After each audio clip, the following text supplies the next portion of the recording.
더마카와 함께 시선 집중의 문을 열겠습니다. 어서 오세요. 네, 안녕하세요. 더마카입니다. 미니로 이웅기님이 김제시로 출장 갑니다. 고속버스가 하루에 4대뿐인 지역이라 지금 출발합니다. 시선 집중 들으며 갈 테니 참 좋습니다. 아, 4대밖에 안 다니나요? 고속도로가? 요즘에 지역으로 가는 고속버스들이 많이 줄었다는 뉴스가 있었잖아요. 지방 가서 저도 그 얘기 들었는데 이제 특히 관내 이런 데서 버스 운행이 너무 그러니까 없다 보니까 교통 문제가 좀 심각하다 이런 얘기 저도 들은 적이 있어요. 차가 많아서 심각한 게 아니라 대중교통 수단이 너무 적어서 그런 이야기를 많이 하더라고요. 그러니까요. 그래도 이 아침에 가시면서 피곤하다는 말씀이 아니라 시선 집중 들으며 갈 테니 참 좋습니다. 라고 해주셔서 감사합니다. 그럼 기본이지요. 들으시면서 주무셔도 돼요. 이윤기님. 봐드릴게요. 그리고 주관적 곰돌이님. 안녕하세요. 벌써 3월이 얼마 안 남았네요. 다음 주 개강이라 시간이 더 빠르게 가는 것 같습니다. 봄이 온다는데 왜 뉴스에는 봄 같은 따뜻한 뉴스는 없는 걸까요? 라고 보내주셨네요. 찾아볼게요. 쉽진 않을 겁니다. 네. 네, 오늘이 2월 28일. 이번 연도에는 2월 29일까지 있죠. 네. 제이비 그러면 그 29일은 덤인가요? 뭔가요? 어떻게 느끼세요? 하루가 무슨 의미가 있겠어요. 아, 이 깊은 한숨을 어떻게 해야 되나요? 365분의 1인데 뭘. 그렇지 않습니까? 네. 네, 하루하루 그냥 열심히 사는 게 최선입니다. 네. 네, 그렇게 하루하루 열심히 사는 제이비가 픽한 뉴스들을 정리해드리겠습니다. 제이비 타임즈 오늘 주목할 첫 번째 뉴스 어떤 건가요? 민주당이 결국 임종석 전 청와대 비서실장을 컷오프했습니다. 서울 중성동갑에 임종석이 아니라 전현희 전 국민권익위원장을 전략 공천한 건데요. 고민정 최고위원은 최고위원 회의 불참을 넘어서 사퇴를 선언했고요. 설훈, 박영순 의원은 탈당 인사를 했거나 탈당을 선언을 했습니다. 그리고 울산의 이상은 의원도 진보당과의 지역구 단일화 합의에 반발해서 탈당 후 무소속 출마 입장으로 정리를 했다고 하고요. 네, 어제 이 시간에 갈등의 분출을 짚은 바가 있는데요. 네. 그 차원으로 봐야 될까요? 어제 이렇게 말씀을 드렸죠. 갈등은 이미 분출하기 시작했는데 그 분출 규모가 줄어들 거냐 커질 거냐 이게 관심사다 이런 말씀을 드린 바가 있었는데 결론부터 말씀드리면 더 커질 공산이 있는 것 같습니다. 어떤 점에서요? 추가 탈당이 있을 수도 있기 때문인데요. 홍영표 의원을 중심으로 몇몇 의원들이 집단 탈당을 논의하고 있다는 보도가 이미 나온 상태입니다. 주목할 점은 그 몇몇의 규모인데요. 어제 탈당을 선언하거나 탈당 인사를 했던 설훈, 박영순 의원의 경우 홍영표 의원과 함께 탈당을 논의하는 의원들로 사실은 알려져 있었었는데 일단 나타난 형식은 개별 입장 표명이잖아요. 따라서 지금 짚을 점은 이들 외에 몇 명이 더 있고 그래서 그들이 집단 탈당의 모양새를 보일지 아니면 이미 2명이 빠져나가서 한두 명의 추가 개별 탈당으로 귀착되는지 이것 아니냐 이렇게 봐야 될 것 같습니다. 네, 그래서 이제 어젯밤에 새로 들어온 소식이 있죠. 더불어민주당 공천관리위원회가 홍영표 의원이 지금 현역구고 뛰고 있는 인천 부평을 비롯해서 좀 여러 가지 지역을 전략 경선 지역으로 지정을 해서 전략 공관위에 넘기기로 결정을 했다. 이런 보도가 지금 밤사이에 들어왔습니다. 네. 전략 경선이라는 거는 전략 공천을 하는 게 아니라 경선을 보장을 해줘라 이런 거죠 지금. 그렇습니다. 그런데 특히 이제 홍영표 의원 같은 경우는 이제 그 여론조사 업체가 문제가 됐을 때 또 현역 의원을 빼고 여론조사를 돌렸다라고 했던 그 대상 중에 한 명인 것으로 좀 보도가 돼서 그때도 좀 약간 논란이 된 바가 있지 않았었습니까? 네. 여러 가지로 지금 주목되는 인물은 홍영표 의원이다 이렇게 봐야 될 것 같습니다. 네, 이 공관위 결정이 비명계의 반발을 의식한 거 아니냐 이런 보도가 많이 나오는데 과연 탈당이나 이런 움직임을 막을까 이것도 좀 시선 집중해 보겠고요. 어제 의총에서도 비명계 의원들의 성토가 이어졌다 이런 보도가 많이 나왔습니다. 그렇습니다. 대표적으로 지금 말씀드렸던 홍영표 의원. 이 홍영표 의원이 이재명 대표를 향해서 남의 가죽 그렇게 벗기다간 당신 손도 피칠갑 될 것이다. 뭐 이런 식으로까지 말을 했다. 이런 지금 보도가 나왔는데요. 하지만 이재명 대표는 아무 말이 없었다고 하지 않습니까? 그리고 의총이 끝난 다음에 기자들 앞에서 이런 말을 했습니다. 들어보시죠. 의원님들께서 여러 가지 의견을 주셨는데 우리 당무에 많이 참고하도록 하겠습니다. 뭐 지극히 원론적인 발언이죠. 뭐 이미 말씀을 드렸습니다. 개가 짖어도 기차는 간다. 이런 모드로 탑재가 된 것 같다라는 말씀을 드린 바가 있는데 그걸 다시 한번 확인할 수 있는 장면이다. 이렇게 정리를 해야 될 것 같습니다. 네. 네, 그래서 계속 궁금한 건 이 정면 돌파가 총선 승리로 이어질 거냐. 사실 이게 핵심이잖아요. 그렇습니다. 근데 그거는 뭐 이제 4월 10일 지나야 알 수 있는 거 아니겠습니까? 그렇죠. 뭐 여기서 예단은 하지 않겠습니다. 네. 네, 지금 친명 지도부에서는 계속 나오는 얘기가 지금은 홍역을 치르고 있지만 이번 주에 공천이 마무리가 되면 이재명 대표를 중심으로 똘똘 뭉쳐서 정권 심판론이 몰아칠 거다. 그러면 또 반전이 일어날 거다. 계속 이런 입장이잖아요. 과연 그게 먹힐지 이게 이번 총선의 또 관전 포인트가 되는 것 같습니다. 네, 그게 정 궁금하시다면 3부에 귀 기울여 주시기 바랍니다. 여론의 추이를 분석하는 민심 어때 시간이 있습니다. 여기서 한번 좀 제한적이지만 한번 좀 짚어보도록 하지요. 네. 네, 그리고 다음은 여당의 공천 상황 알아볼 텐데요. 2803님이 이런 문자 주셨네요. 2월 29일이 있는 이유는요. 누구에게 투표할 것인지 하루 더 생각하라는 하늘의 뜻이 아닐까요? 꿈보다 해몽이 좋다 이런 말을 여기서 할 수도 있을 것 같은데요. 목이 메이네요. 네. 네, 지금까지 민주당 공천 상황 살펴봤고 다음은 여당으로 좀 가볼까요? 국민의힘 공천에서 두드러지게 나타나는 특징이 하나가 있는 것 같은데요. 뭐 사람에 대한 이야기니까 그냥 재기용 정도로 다시 쓴다 이 말씀이신 네, 거죠? 그렇습니다. 재기용 요걸로 그냥 정리를 해야 될 것 같은데 크게 세 축으로 지금 나타나고 있는데요. 가장 먼저 나타나고 가장 익숙한 장면은 영남 중진의 재배치입니다. 기존 지역구가 아니라 다른 험지에 출마하도록 유도한 거지 않습니까? 김태호, 서병수, 조혜진 의원 등등의 경우가 여기에 해당이 되는 거고요. 네, 두 번째는요. 어제 나온 뉴스 하나 전하겠습니다. 서울 영등포 을에서 박용찬 예비 후보와 경쟁하던 박민식 전 보훈부 장관의 중도 포기 선언이 있었습니다. 그런데 그 직후 당 핵심 관계자의 말이 보도를 탔는데 재배치 가능성을 시사하는 발언이었습니다.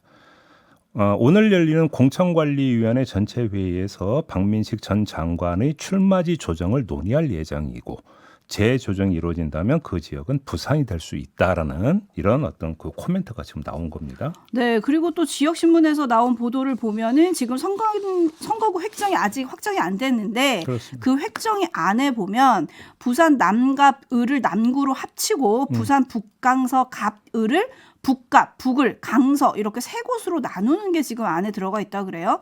그러면 여기 이제 어떤 선수를 투입할 거냐 논란이 되는데 박민식 전 장관의 기용설이 지금 나오고 있는 거예요. 그렇습니다. 물론 정영환 공관위원장은 어떻게 또 과거 지역구에 또 갈 수 있겠냐 이러면서 이제 어제 재배치 가능성을 일축했다고는 하지만 공관위 관계자는 그만큼 경쟁력 있는 후보를 찾기 어렵다. 가능성을 검토할 거다. 네. 이렇게 얘기를 했기 때문에 이게 재기용 사례가 될지 좀 지켜봐야 될 것 같고요. 세 번째는 어떤 겁니까? 이건 좀 결이 약간 다른데 민주당을 탈당해서 넘어온 이상민 의원을 지난 12일 그의 지역구인 대전 유성을에 단수 공천했고요. 이재명 대표와 대립각을 세우다가 지난해 4월 민주당을 탈당했던 조광한 전 남양주시장을 지난 15일 경기도 남양주 병에 단수 공천을 했습니다. 거기에다가 어제는 조정식 민주당 사무총장에 밀려 컷오프된 김윤식 전 시흥시장을 시흥을에 공천하는 방안을 적극 검토하고 있다라는 소식이 나왔습니다. 여기에 이미 탈당 선언을 한 김영주 국회 부의장 영입에 공을 들이고 있다는 소식도 이미 전해진 바가 있지 않습니까? 만약에 영입에 성공한다면 역시 그의 지역구인 서울 영등포 갑에 공천할 가능성이 높다 이런 분석이 나오고 있는데 김영주 부의장은 지역 기반이 매우 탄탄한 것으로 지금 평가되는 인물이거든요. 이렇게 놓고 본다면 요 재기용은 결이 다르지만 역시 또 재자가 들어가는 이야기다. 이렇게 정리를 해야 되는 것이죠. 네, 재배치와 재기용, 뭐 야당 인사 영입 이런 재기용 전략 평가를 한다면요? 뭐 평가하고 말 것도 없는 게 이미 장동혁 사무총장이 저희 시선 집중에 나와서 스스로 정리한 바가 있습니다. 성공만 한다면 두 석의 효과를 거둘 수 있는 전략이다. 이렇게 이제 자체 평가를 한 바가 있지 않습니까? 장동혁 사무총장의 이 평가는 자기 당 중진의 영남 재배치에 한정된 것이었는데 민주당 출신 인사들의 경우에 대입한다면 두석 플러스 알파의 효과를 볼 수 있을 것이다. 아마 이렇게 지금 생각을 하고 있는 것 같습니다. 그게 뭡니까? 플러스 알파라고 하는 게 결과적으로 국민의힘의 어부지리를 안긴 민주당의 이른바 잡봉 모드를 부각시킨다. 뭐 이런 거 아니겠습니까? 여기서 잡벅이라는 것은 이중의 의미가 있는데 국민 스포츠에서 쓰는 그 잡벅이다. 요 점도 좀 추가 설명을 드리도록 하겠습니다. 뭐 결국은 이것도 성공이 할 거냐 이게 또 관건인 것 같은데요. 네. 국민의힘 공천 얘기 나온 김에 어제 저희가 장제원 의원이 이제 불출마를 선언한 부산 사상구에서 단수 공천이 된 김대식 국민의힘 예비 후보를 인터뷰했습니다. 네.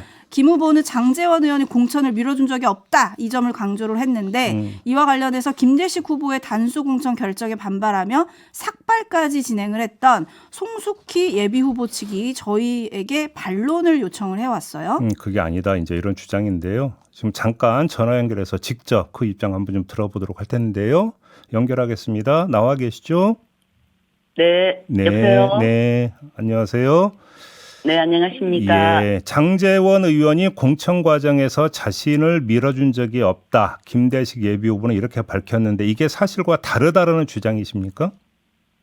네, 아마 밀어준 적이 없다고 믿을 사람은 아무도 없을 것 같습니다. 네. 김대식 후보 스스로가 출마 선언하는 날 언론 인터뷰에서 본인의 입으로 장제원 의원이 자신을 적극 돕겠다고 말했다고 이야기를 했어요. 예. 예, 그리고 최근에 국민의힘 공관위에서 사상의 단수 공천을 두고 공관위원들끼리 이 갑론을박이 있었는데요. 장제원 의원이 밀어주는 사람 김대식으로 해야 된다는 공관위원과 또 그렇게 불출마한 사람이 밀어주는 사람으로 해서는 안 된다라고 서로 경론이 벌어졌다는 거 아닙니까? 그죠? 그게 이제 이건 이철규 의원하고 장동혁 사무총장 간 경론 그거 말씀하시는 거죠? 네. 네. 그리고요. 그만 봐도 알 수 있고요. 예. 장제원 의원이 자신의 불출마한 자리에 자신의 대학 가신이고 최측근인 김대식을 미는 것은 이제 뭐 전 국민이 다 아는 사실이 된 거로 알고 있습니다. 그러면 이 그 사상구 후보로 그 김대식 예비 후보가 결정이 되는 과정에서 결국은 장제원 의원의 이른바 영향력이라고 할까요? 이게 그 힘을 미쳤다 이렇게 좀 보시는 겁니까? 그렇죠. 사실은 이제 저도 같은 국힘 소속 후보인데도 네. 저는 철저히 배제시키고 네. 이제 김대식 후보를 밀어주기 위해서 시구원들을 줄 세우기를 하고 당협의 모든 조직을 총동원해서 편파적으로 노골적으로 선거 개입을 했습니다. 잠깐만요. 줄 세웠다는 건 어떤 말씀이세요? 예, 안타까워하는데요. 뭐 우리 장제원 의원 당협 사무실에서 예. 핵심 당원들을 모아서 뭐 새 담배식을 연다든지 혹은 당원 간담회를 열어서 네. 김대식 후보를 지지를 또 했고요.